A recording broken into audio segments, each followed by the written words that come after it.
31ನೇ ತಾರೀಕು ಸೋಮವಾರ ಮಧ್ಯಾಹ್ನ 3:30 ಗಂಟೆಗೆ DPV ಛತ್ರದಲ್ಲಿ ನಮ್ಮ ಜನಪ್ರಿಯ ಶಾಸಕರಾಗಿರ್ತಕ್ಕಂಥ ಶ್ರೀ ಧೀರಜ್ ಮುನ್ರಾಜು ಅವರಿಗೆ ನಮ್ಮ ನೇಕಾರರ ಸಂಘಟನೆಗಳ ವತಿಯಿಂದ ಒಂದು ಸನ್ಮಾನ ಕಾರ್ಯಕ್ರಮವನ್ನು ಹಮ್ಮಿಕೊಂಡಿದ್ದೀವಿ.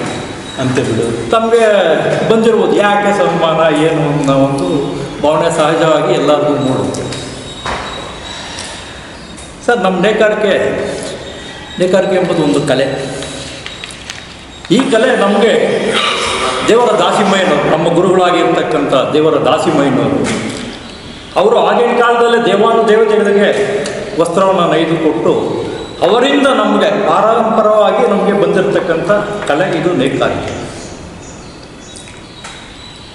ನಮ್ಮ ದೊಡ್ಡಬಳ್ಳಾಪುರದ ನಗರದಲ್ಲೂ ಸಹಸ್ರಾರು ಜನಗಳು ಈ ನೇಕಾರಿಕೆಯನ್ನು ನಂಬಿಕೊಂಡು ಮೊದಲಿಂದಲೂ ಜೀವನ ಮಾಡ್ಕೊಂಡು ಬಂದಿದ್ದಾರೆ.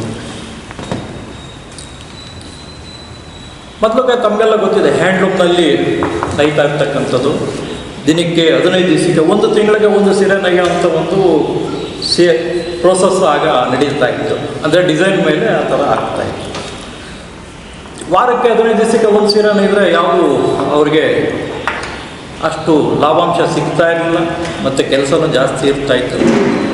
ಅಂಥ ಸಮಯದಲ್ಲಿ ನಮ್ಮ ಪುರಪಿತೃ ಶ್ರೀ ಕೊಂಗಾಡಿಯಪ್ಪನವರು 1931 ಸರ್, ನಮ್ಮ ಕರೆಂಟ್ 32 1932ರಲ್ಲಿ ನಮ್ಮ ದೊಡ್ಡಬಳ್ಳಾಪುರಕ್ಕೆ ಪ್ರಪ್ರಥಮವಾಗಿ ವಿದ್ಯುತ್ ಶಕ್ತಿಯನ್ನು ತಗೊಂಡ್ಬಂದರು. ಅವ್ರು ತಗೊಂಡ್ಬಂದಿದ್ದು ಅವರು ನೇಕಾರಿಕೆ ಕುಟುಂಬಕ್ಕೆ ಸಂಬಂಧಿಸಿದಂಥ ವ್ಯಕ್ತಿನೇ. ಅವರು ಹತ್ತಿರದಿಂದ ಅವ್ರಿಗೆ ಗೊತ್ತಿದೆ ಏನು ನೇಕಾರರಿಗೆ ಏನು ಕಷ್ಟ ಇದೆ, ಏನು ಕಷ್ಟ ಇದೆ ಅಂತಂದ್ಬಿಟ್ಟು ಅವ್ರಿಗೆಲ್ಲ ಗೊತ್ತಿತ್ತು. ನೇಕಾರರ ಒಂದು ಜೀವನವನ್ನು ಉತ್ತಮ ಮಾಡಬೇಕು, ಅವ್ರನ್ನ ಮೇಲಕ್ಕೆ ತರಬೇಕು ಅನ್ನೋ ಉದ್ದೇಶದಿಂದ ಅವರು ಕರೆಂಟ್ ತಂದ ಮೇಲೆ ವಿದ್ಯುತ್ ಮಗ್ಗುಗಳು ಹಾಕ್ಕೊಳ್ಳಿ, ನೀವು ನಿಮ್ಮ ಒಂದು ಆರ್ಥಿಕ ಇದನ್ನು ಬೆಳವಣಿಗೆ ತಗೊಳ್ಳಿ ಅಂತಂದ್ಬಿಟ್ಟು ಅವರು ಪ್ರೋತ್ಸಾಹ ಮಾಡೋಕ್ಕೆ ಶುರು ಮಾಡಿದ್ರು. ಆಗ ದೊಡ್ಡಬಳ್ಳಾಪುರದಲ್ಲಿ ನಮಗೆ ಇನ್ನು ವಿದ್ಯುತ್ ಮಗ್ಗುಗಳು ಬಂತು. ಅವರು ಕೇವಲ ದೊಡ್ಡಬಳ್ಳಾಪುರದ ನೇಕಾರಕ್ಕೆ ಮಾತ್ರ ಅಲ್ಲ, ಸುತ್ತಮುತ್ತ ಹಳ್ಳಿ ಇರ್ತದೆ. ಈಗ ಮೈಕ್ನಹಳ್ಳಿ ಇರ್ಬೋದು, ಮಂಚಿನಬೇಲೆ ಇರ್ಬೋದು, ಚಿಕ್ಕಬಳ್ಳಾಪುರ ಇರ್ಬೋದು, ಎಲ್ಲ ವಿಧವಾದ ನಮ್ಮ ಸುತ್ತಮುತ್ತ ಗೌರಿಬಿದನೂರು ಮತ್ತು ಚಿಕ್ಕಬಳ್ಳಾಪುರ ಸುತ್ತಮುತ್ತ ಎಲ್ಲ ಹಳ್ಳಿಗಳಿಂದನೂ ಅಲ್ಲಿ ಹೋಗಿ ನೇಕಾರಿದ್ರಲ್ಲ, ಆ ನೇಕಾರಿಗೆ ಪ್ರೋತ್ಸಾಹ ಮಾಡಿ ದೊಡ್ಡಬಳ್ಳಾಪುರಕ್ಕೆ ಬನ್ನಿ, ಕರೆಂಟ್ ತಂದಿದ್ದೀನಿ, ನೀವು ವಿದ್ಯುತ್ ಮಗ್ಗುಗಳು ಹಾಕ್ಕೊಳ್ಳಿ, ನೀವು ನಿಮ್ಮ ಆರ್ಥಿಕತೆಯನ್ನು ಸುಧಾರಿಸ್ಕೊಳ್ಳಿ ಅಂತ ಅಂದ್ಬಿಟ್ಟು ಅವ್ರನ್ನೆಲ್ಲ ಕರ್ಕೊಂಡ್ಬಂದು ಇವತ್ತೆಲ್ಲ ನಮ್ಮ ದೊಡ್ಡಬಳ್ಳಾಪುರದಲ್ಲಿ ಫ್ಯಾಮಿಲಿ ಹೆಸರೇ ಹೇಳ್ಕೊಡ್ತಾರೆ. ಇವರು ಮೈಕ್ನಹಳ್ಳಿ, ಮಂಚಿನಬೇಲೆ ಇದ್ದಾರೆ, ಶಿರ್ವಾರದವ್ರು ಇದ್ದಾರೆ, ಕಂದವಾರದವ್ರು ಇದ್ದಾರೆ. ಈ ರೀತಿ ಎಲ್ಲ ಕಡೆಯಿಂದಲೂ ನಮ್ಮ ನೇಕಾರರನ್ನ ಇಲ್ಲಿ ಕರ್ಕೊಂಡ್ಬಂದು ಅವ್ರನ್ನೇ ಇಲ್ಲಿ ಮಗ್ಗುಗಳನ್ನ ಹಾಕೋದಕ್ಕೆ ಪ್ರೇರಣೆ. ತದನಂತರ ಇನ್ನು ಮಗ್ಗುಗಳು ಬಂದವು. ಕಾಲಕ್ಕೆ ತಕ್ಕಂಗೆ ಅದು ಬದಲಾವಣೆನೂ ಆಯಿತು. ಟೆಕ್ನಾಲಜಿ ಯಾವ ರೀತಿ ಬದಲಾವಣೆ ಆಯಿತು ಆ ರೀತಿಯೂ ಮೊದಲು ನಮ್ಮದು ಹ್ಯಾಂಡ್ಲೂಮ್ ಇತ್ತು, ಹ್ಯಾಂಡ್ಲೂಮಿಂದ ಪವರ್ ಆಯಿತು, ಪವರಿಂದ ಡಾಬಿ ಬಂತು. ಮೊದಲೆಲ್ಲ ಪ್ಲೈನ್ ಮಗ್ಗ ಉಡ್ತಾ ಇತ್ತು, ಡಾಬಿಗೆ ಬಂತು. ಡಾಬಿ ಆದಮೇಲೆ ಜಕಾರ್ಡ್ ಬಂತು, ಟ್ರಾಬಾಕ್ಸ್ ಮಗ್ಗ ಬಂತು. ಇವತ್ತು ಲೇಟೆಸ್ಟ್ ರೇಪಿಯರ್ ಮಗ್ಗ ಕೂಡ ನಮ್ಮ ದೊಡ್ಡಬಳ್ಳಾಪುರದಲ್ಲಿ ಓಡ್ತಾ ಇರ್ತಕ್ಕಂಥದ್ದು ನಾವೆಲ್ಲ ನೋಡ್ತಾ ಇದ್ದೀವಿ. ಇಷ್ಟೆಲ್ಲ ಸುಮಾರು ಒಂದು 90-95 ವರ್ಷಗಳ ಇತಿಹಾಸ ಅಂದ್ಕೊಳ್ಳಿ. ಇನ್ನು ಪವರ್ ಲೂಮ್ದು ನಮ್ಮ ದೊಡ್ಡಬಳ್ಳಾಪುರದಲ್ಲಿ 32ರಲ್ಲಿ ಬಂತು ಅಂದರೆ ಇದು 2026, 90-95 ವರ್ಷಗಳ ಒಂದು ಇತಿಹಾಸದಲ್ಲಿ ಏಳುಬೀಳುಗಳನ್ನ ಸಹಜವಾಗಿ ನಾವು ನೋಡಿದ್ದೀವಿ ಇಂಡಸ್ಟ್ರಿನಲ್ಲಿ. 2 ವಿಷಯಗಳ ಬಗ್ಗೆ ನಾವು ಆ ಕಾಲದಿಂದನೂ ಚಿಂತನೆ ಮಾಡ್ಕೊಂಡು ಬಂದಿಲ್ಲ. ಒಂದು ಮಾರ್ಕೆಟಿಂಗ್, ನಮ್ಮದೇ ಸ್ವಂತ ಆದ ಒಂದು ಮಾರ್ಕೆಟು ಸೃಷ್ಟಿ ಮಾಡೋದ್ರಲ್ಲಿ ನಾವು ವಿಫಲವಾಗಿ ಬಂದಿದ್ದೀವಿ. ಇವಾಗ ಶ್ರೀನಿವಾಸ್ ಅವ್ರು ಹೇಳ್ತಾ ಇದ್ರು ಆಚೆ ಕಡೆ, ದೊಡ್ಡಬಳ್ಳಾಪುರ ಸೀರೆ ಕಾಂಜೀವರಂಗೆ ಹೋಗುತ್ತೆ, ಕಾಂಜೀವರಂ ಸೀರೆ ಅಂತ ಆಗುತ್ತೆ, ಧರ್ಮವರಂಗೆ ಹೋಗುತ್ತೆ, ಧರ್ಮವರಂ ಸೀರೆ ಆಗುತ್ತೆ. ಇನ್ನೊಂದು ಬೇರೆ ಕಡೆ ಎಲ್ಲಿ ಹೋದ್ರೂ ನಮ್ಮ ದೊಡ್ಡಬಳ್ಳಾಪುರ ಹೆಸರಿರಲಿಲ್ಲ. ಇಲ್ಲಿ ನಾವು 1000 ರೂಪಾಯಿ ಕೊಡುವಂಥ ಸೀರೆ ಅಲ್ಲಿ 3000-4000 ರೂಪಾಯಿಗೆ ಮಾಡ್ತಾ ಇರ್ತಕ್ಕಂಥದ್ದು ನಾವು ನೋಡ್ತಾ ಇದ್ದೀವಿ. ಈ ಮಾರ್ಕೆಟು ಮತ್ತು ಒಂದು ದೊಡ್ಡಬಳ್ಳಾಪುರ ಬ್ರ್ಯಾಂಡ್ ಆಗಬೇಕು ಅನ್ನೋಂಥ ಆಲೋಚನೆ ನಮ್ಮ ಯಾರೂ ಹಿರಿಯರೂ ಮಾಡಿರಲಿಲ್ಲ. ಅದು ನಡ್ಕೊಂಡು ಇದೇ ರೀತಿ ಬಂದುಬಿಟ್ಟು ಬಯಸ್ ಮಾರ್ಕೆಟ್ ಆಗಬೇಕು. ಬಯಸ್ ಮಾರ್ಕೆಟ್ ಅಂದರೆ ಈಗ ನಾನು ಪ್ರಾಡಕ್ಟ್ ಮಾಡ್ತೀನಿ, ನಾವು ನಿಮ್ಮ ಹತ್ರ ತೊಗೊಂಡು ಬರ್ತೀವಿ, ನೀವು ಕೇಳಿದ ಬೆಲೆಗೆ ನಾನು ಕೊಡಬೇಕು. ನಾನಿಲ್ಲಿ ಹಸಲು ಮತ್ತು ಬಡ್ಡಿ ಇನ್ನೊಂದು ನನ್ನ ಲಾಭಾಂಶ ಸೇರಿಸಿ ಹೇಳೋವಂಥ ಒಂದು ವ್ಯವಸ್ಥೆ ನಮ್ಮ ಹಿಂದಿಂದಲೂ ಕೂಡ ಬಂದಿಲ್ಲ. ಈ ಥರ ಬೆಳೆದು ಬಂದು ಆಯಿತು. ಹೇಗೋ ನಡ್ಕೊಂಡು ಬರ್ತಾಯಿತ್ತು. ನಡ್ಕೊಂಡು ಬಂದ ಸುಮಾರು 2023 ತದನಂತರ ಬೆಳವಣಿಗೆ ಭಾಳ ಟ್ಯಾಕ್ಟಿಕಾಗಿ ಚೇಂಜ್ ಆಗುತ್ತೆ. ಕಾರಣ ಏನಂತಂದರೆ ನಮ್ಮ ಈ ನೇಕಾರಿಕೆ ಮತ್ತು ಬೆಳಗಾಂಗೆ ಹೋಗಿ ಫಸ್ಟು ಬೆಳಗಾಂಗೆ ಹೋಗಿ ಸುಮಾರು 16 ವರ್ಷ ಆಗಿತ್ತು. ಆದರೂ ನಮಗೆ ಅಂಥ ಒಂದು ಎಫೆಕ್ಟ್ ಇಲ್ಲ. ಅಲ್ಲಿ ಲೇಬರ್ ಕಮ್ಮಿ ಇತ್ತು ಮತ್ತು ಮೆಟೀರಿಯಲ್ಲು ಅಲ್ಲಿ ಕಮ್ಮಿ ಸಿಗುವಂಥದ್ದು ಹೇಗೆ ನಡೆಸ್ಕೊಂಡು ಹೋಗ್ತಾಯಿದ್ರು, ಏನು ತೊಂದರೆ ಆಗಿಲ್ಲ. ತದನಂತರ ಏನಾಯಿತು, 2023 ನಂತರ ಈ ವೆರೈಟಿ ಏನು ನಾವು ಸಾಂಪ್ರದಾಯಿಕವಾಗಿ ಸೀರೆ ನೈತಾ ಇದ್ವಿ, ಈ ಸೀರೆ ಸೂರತ್ನವ್ರ ಕೈಗೆ ಸಿಕ್ಕಿತು. ಸೂರತ್ನವ್ರ ಕೈಗೆ ಸಿಕ್ಕಿದಾಗ ಅವರು ಹೈ ಎಂಡ್ ಟೆಕ್ನಾಲಜಿ, ಅದೇ ನಮ್ಮ ಮಾಮೂಲಿ ಕನ್ವೆನ್ಷನಲ್ ಮಗ್ಗದಲ್ಲಿ ಅವರು ಮಾಡ್ತಾ ಇರಲಿಲ್ಲ, ರೇಪಿಯರ್ ಮಗ್ಗ ಹಾಕಿ ತ್ರಿಬಲ್ ವಿಡ್ ಒಂದೇ ಅಟ್ ಎ ಟೈಮು 3 ಸೀರೆ ಹಿಡಿಯೋಂಥ ಮಗ್ಗುಗಳಲ್ಲಿ ನಮ್ಮ ಸೀರೆನ ತಯಾರು ಮಾಡಲಿಕ್ಕೆ ಶುರು ಮಾಡಿದ್ರು. ಬಟ್ ಅಲ್ಲಿಂದ ನಮ್ಮ ದೊಡ್ಡಬಳ್ಳಾಪುರದ ಅವನತಿ ಶುರುವಾಗೋಕ್ಕೆ ಶುರುವಾಯಿತು. ಕಾರಣ ಏನು ಅಂತಂದರೆ, ನಮ್ಮ ದೊಡ್ಡಬಳ್ಳಾಪುರದಲ್ಲಿ 400 ರಿಂದ 500 ರೂಪಾಯಿ ನಾವು ಒಂದು ವೇಜಸ್ ಕೊಡ್ತೀವಿ, ಕೂಲಿ ಕೊಡ್ತೀವಿ. ಅವ್ರಿಗೆ ಕೇವಲ 40 ರೂಪಾಯಿ 50 ರೂಪಾಯಿ ಅವ್ರಿಗೆ ಬೀಳುತ್ತೆ ಒಂದು ಕಾಸ್ಟು, ಪ್ರೊಡಕ್ಷನ್ ಕಾಸ್ಟು. ಸೂರತ್ನಲ್ಲಿ ಮಾಡ್ತಾನೆ ಒಂದು ದಿವಸಕ್ಕೆ 24 ಸೀರೆ ನೈತಾರೆ. ಒಂದು ತಿಂಗಳಿನಲ್ಲಿ ಅವ್ರು ನೈಯೋದು ನಾವು 21 ತಿಂಗಳು ನೈಬೇಕಾಗಿದೆ. ಅರ್ಥ ಮಾಡ್ಕೊಳ್ಳಿ. ಅಂದರೆ ಪ್ರೊಡಕ್ಷನ್ ಕಾಸ್ಟು ಎಷ್ಟು ಕಮ್ಮಿ ಬೀಳುತ್ತೆ. ಅವರು ಸಹಜವಾಗಿ ಅವರ ಮಾರ್ಕೆಟ್ನಲ್ಲಿ ಕಮ್ಮಿ ರೇಟ್ಗೆ ಬಿಡೋದಕ್ಕೆ ಶುರುವಾಯಿತು. ಇಲ್ಲಿ ನಮ್ಮಲ್ಲಿ ಕಾಸ್ಟು ಜಾಸ್ತಿ ಇದೆ, ವೇಜಸ್ ಕಾಸ್ಟು, ಮೆಟೀರಿಯಲ್ ಕಾಸ್ಟು ಪ್ರತಿಯೊಂದು ಜಾಸ್ತಿ ಇದೆ. ಮಾರಾಟ ಏನಾಯಿತು, ಕಮ್ಮಿಗೆ ಸಿಕ್ಕಿದಾಗ ಎಲ್ಲ ಗ್ರಾಹಕರು ಹತ್ತು ಕಡೆ ಹೋಗೋಕ್ಕೆ ಶುರು ಮಾಡಿದ್ರು. ನಮ್ಮದು ಡೇ ಬೈ ಡೇ ಶುರುವಾಗಿ ಇನ್ನೇನು ಆಗೋಯ್ತಪ್ಪ, ನಮ್ಮ ಇಂಡಸ್ಟ್ರಿ ಇನ್ನು ಮುಂದೆ ನಡೆಸಲಿಕ್ಕೆ ಸಾಧ್ಯ ಇಲ್ಲ ಅಂತ ಅಂದ್ಬಿಟ್ಟು ಸಾಕಷ್ಟು ಜನ 5 ಲಕ್ಷ ರೂಪಾಯಿ ಮಗ್ಗ ಕೇವಲ 2 ಲಕ್ಷ ರೂಪಾಯಿ ಮಾರ್ಕೊಂಡು ಹೋಗಿದೆ. 5 ಲಕ್ಷ ರೂಪಾಯಿ ಬಂಡವಾಳ ಹಾಕಿರತಕ್ಕಂಥ ಮಗ್ಗ 2 ಲಕ್ಷಕ್ಕೆ ಮಾರಾಟ ಮಾಡಿಕೊಂಡು ಸಾಕಷ್ಟು ಜನ ಇಂಥ ಸಂದರ್ಭದಲ್ಲಿ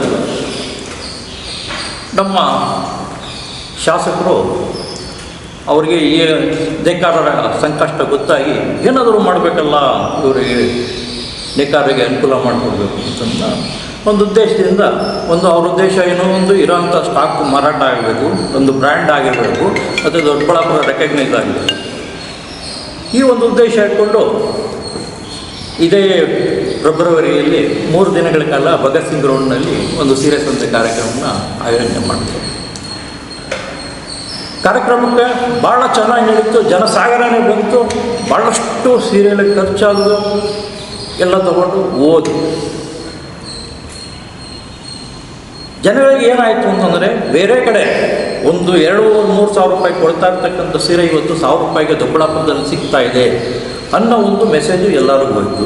ಮತ್ತು ದೊಡ್ಡಬಳ್ಳಾಪುರದಲ್ಲಿ ನಾವು ಇಂಥ ಸೀರೆ ಮ್ಯಾನುಫ್ಯಾಕ್ಚರ್ ಮಾಡ್ತಾ ಇದ್ದೀವಿ ಅಂತ ಯಾರಿಗೂ ಗೊತ್ತಿರಲಿಲ್ಲ, ಮತ್ತು ದೊಡ್ಡಬಳ್ಳಾಪುರನೂ ಗೊತ್ತಿರಲಿಲ್ಲ ಅನಿಸುತ್ತೆ ಸಾಕಷ್ಟು ಜನಕ್ಕೆ. ಇದು ಈ ಸೀರೆ ಸಂತೆ ಆದ ತಕ್ಷಣ ಇದರ ಒಂದು ಬೆಳವಣಿಗೆ ಶುರುವಾಯಿತು. ನಾವು ಅಂದ್ಕೊಂಡ್ವಿ ಸೀರೆ ಸಂತೆಯಲ್ಲಿ ಎಲ್ಲರಿಗೂ 5 ಲಕ್ಷ 10 ಲಕ್ಷ ಅವರವರ ಇದಕ್ಕೆ ಕೆಪಾಸಿಟಿ ಲೆಕ್ಕದಲ್ಲಿ ವ್ಯಾಪಾರ ಆಯಿತು. ನಾವು ಖುಷಿಯಾಗಿ ಪರವಾಗಿಲ್ಲಪ್ಪ, 2-3 ತಿಂಗಳು ನಾವು ಸುಧಾರಿಸ್ಕೊಬೋದು, ಉಸಿರು ತಗೊಳ್ಬೋದು. ಏಕೆಂದರೆ ಪೂರ್ತಿ ನಿಂತೋಗಿರ್ತಕ್ಕಂಥ ಸೀರೆಗಳು ಒಂದು ಸ್ವಲ್ಪ ಸೇಲಾಗಿ 3 ತಿಂಗಳಾದರೂ ನಮಗೆ ಉಸಿರಾಡೋಕ್ಕೆ ಅವಕಾಶ ಸಿಕ್ತು ಅಂದ್ಬಿಟ್ಟು ನಾವು ಯೋಚನೆ ಮಾಡಿಕೊಂಡು ನಾವು ಸುಮ್ಮನೆ ಆದ್ವಿ. ತದನಂತರ ಆದಂಥ ಬೆಳವಣಿಗೆ ಏನು ಸೀರೆ ಸಂತೆ ತದನಂತರ ಆದಂಥ ಬೆಳವಣಿಗೆ ನಿಜವಾಗ್ಲೂ ನಾವು ಊಹಿಸಲಿಕ್ಕೂ ಸಾಧ್ಯ ಇಲ್ಲ. ಅಂದರೆ ಅಷ್ಟು ಡ್ರಾಟಿಕ್ ಚೇಂಜಸ್ಸು ನಮ್ಮ ಈ ಮಾರ್ಕೆಟಿಂಗ್ನಲ್ಲಿ ಬಂದ್ಬಿಟ್ಟು. ಆ ಸೀರೆ ಸಂತೆಯಲ್ಲಿ ನಾವೇನು ವಿಸಿಟಿಂಗ್ ಆಡಿರ್ಬೋದು, ಇನ್ನೊಂದು ಅವರವರ ಅಡ್ರೆಸ್ಗಳೆಲ್ಲ ನಾವು ಕೊಟ್ಟಿದ್ವಿ, ಎಲ್ಲ ಸಾಕಷ್ಟು. ಇವತ್ತು ಹೊರ ರಾಜ್ಯಗಳಿಂದನೂ ಬೇರೆ ಬೇರೆ ಊರುಗಳಿಂದ ಬರ್ತಾ ಇದ್ದಾರೆ, ದಿನ ಬಂದು ಇವತ್ತು ತಗೊಳ್ತಾ ಇದ್ದಾರೆ. ಮತ್ತು ದೊಡ್ಡಬಳ್ಳಾಪುರ ಒಂದು ರೀಟೈಲ್ ಹಬ್ ಆಗಿದೆ ಇವತ್ತು. ಸುಮಾರು ಸೀರೆ ಸಂತೆ ಆದ ನಂತರ ಕನಿಷ್ಠ ಪಕ್ಷ ಅಂದರೆ 500 ರೀಟೈಲ್ ಶಾಪ್ಗಳು ದೊಡ್ಡಬಳ್ಳಾಪುರದಲ್ಲಿ ಇವತ್ತು ಮನೆಗಳು ಸ್ವಂತ ಮನೆಗೂ ಅವರ ಒಂದು ರೀಟೈಲ್ ಶಾಪ್ ಇಟ್ಕೊಂಡಿದ್ದಾರೆ.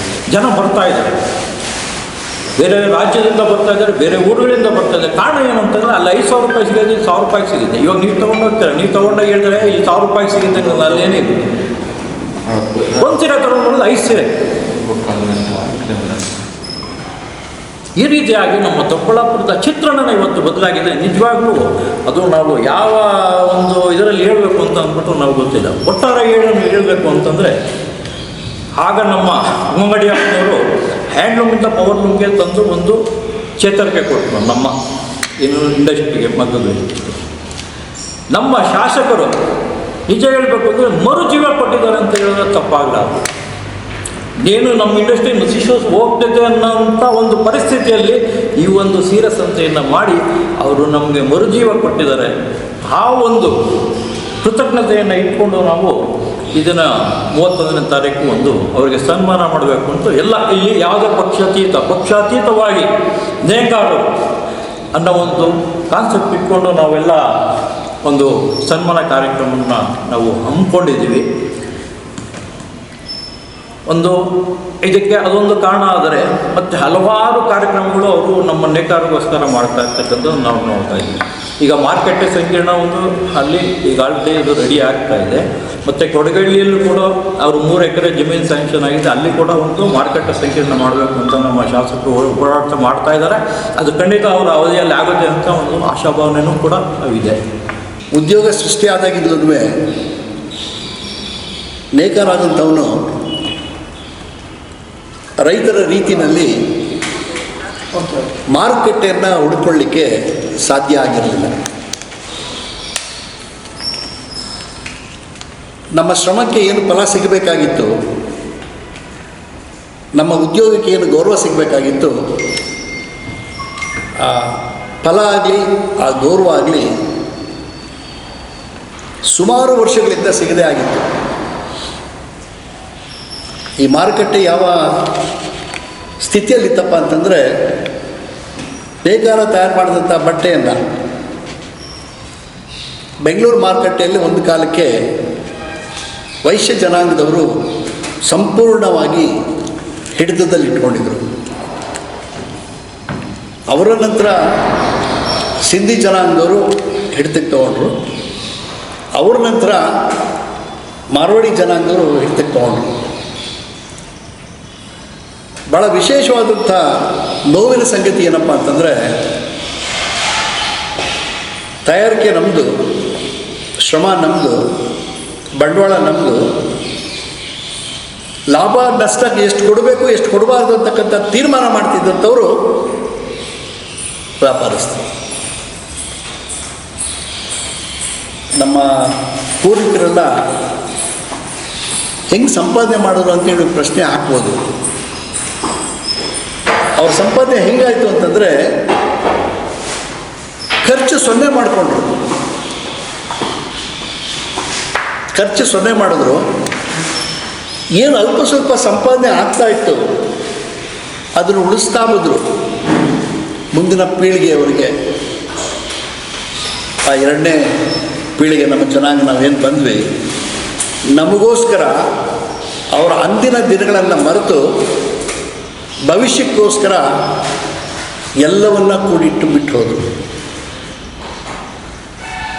ಬಹಳ ತೊಂದರೆ ಆಗ್ತಾಯಿತ್ತು.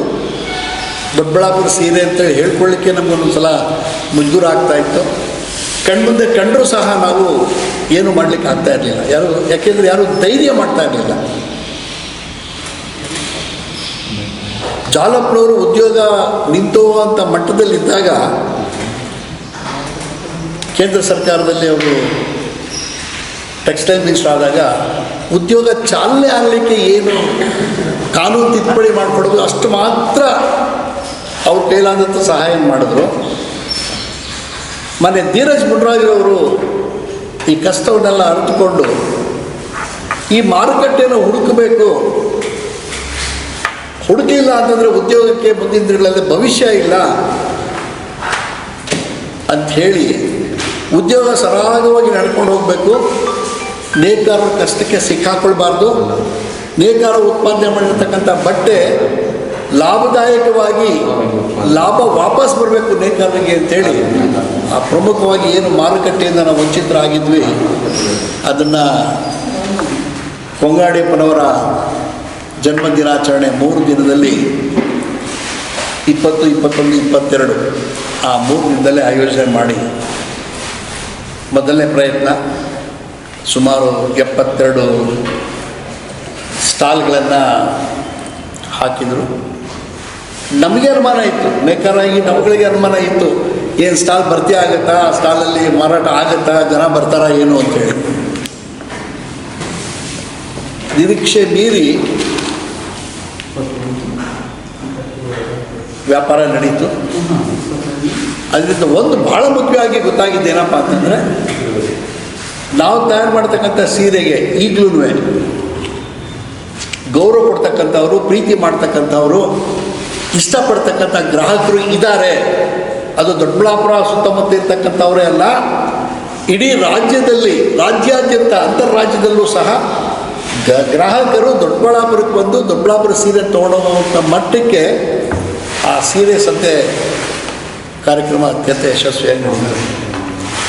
ಆ ಸಂದರ್ಭಕ್ಕೆ ಧೀರಜ್ರವರ ದಿಟ್ಟತನದ ಒಂದು ಕಾರ್ಯಕ್ರಮ ರೂಪಿಸಿದ್ದಂಥ ಅದು ನೇಕಾರರಿಗೋಸ್ಕರ.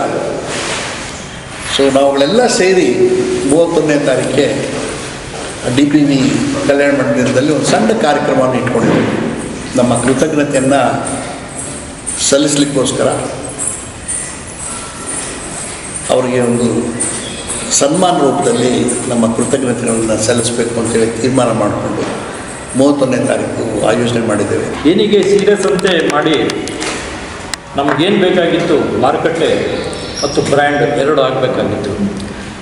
ಆ ಎರಡರಲ್ಲಿ ಎರಡೂ ಆಗಿದೆ ಅಂತ ಹೇಳ್ತಾರೆ.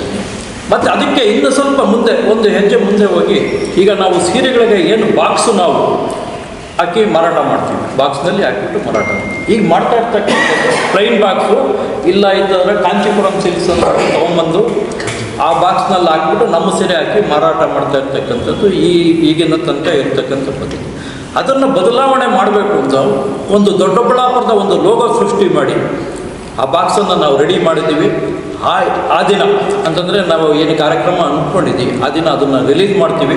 ಮತ್ತು ನಾವೆಲ್ಲ ಒಂದು ನೇಕಾರರಲ್ಲಿ ಕೇಳ್ಕೊಳೋದೇನು ಅಂತಂದರೆ, ಅದೇ ಬಾಕ್ಸ್ನ ಪ್ಯಾಟ್ರನ್ ಮಾಡಿಕೊಂಡು ಅವರು ಬಾಕ್ಸ್ಗಳು ಮಾಡಿದಾಗ ಈಗೇನಾಗಿದೆ ಮಾರ್ಕೆಟ್ ವಿಸ್ತರಣೆ ಆಗಿದೆ, ಅದು ಇನ್ನು 10 ರೂಪಾಯಿಷ್ಟು ಆಗುತ್ತೆ ಅಂತ ಒಂದು ಭರವಸೆ ನಮ್ಮಲ್ಲಿದೆ. ಅದು ಒಂದು ಟೈಮ್ ತೊಗೊಳ್ಬೋದು, ಒಂದು 6 ತಿಂಗಳು ತೊಗೊಳ್ಬೋದು, ವರ್ಷ ತೊಗೊಳ್ಬೋದು. ಅದಕ್ಕೆ ಆ ದಿನ ಆ ಒಂದು ಲೋಗೋ ಮತ್ತು ನಮ್ಮ ದೊಡ್ಡಬಳ್ಳಾಪುರದ ಒಂದು ಇದನ್ನು ಸಂಕೇತವನ್ನು ನಾವು ಅವತ್ತು ನಮ್ಮ ಶಾಸಕರ ಕೈಯಿಂದ ಅದನ್ನು ರಿಲೀಸ್ ಮಾಡಿಸ್ತಾ ಇದ್ದೀವಿ.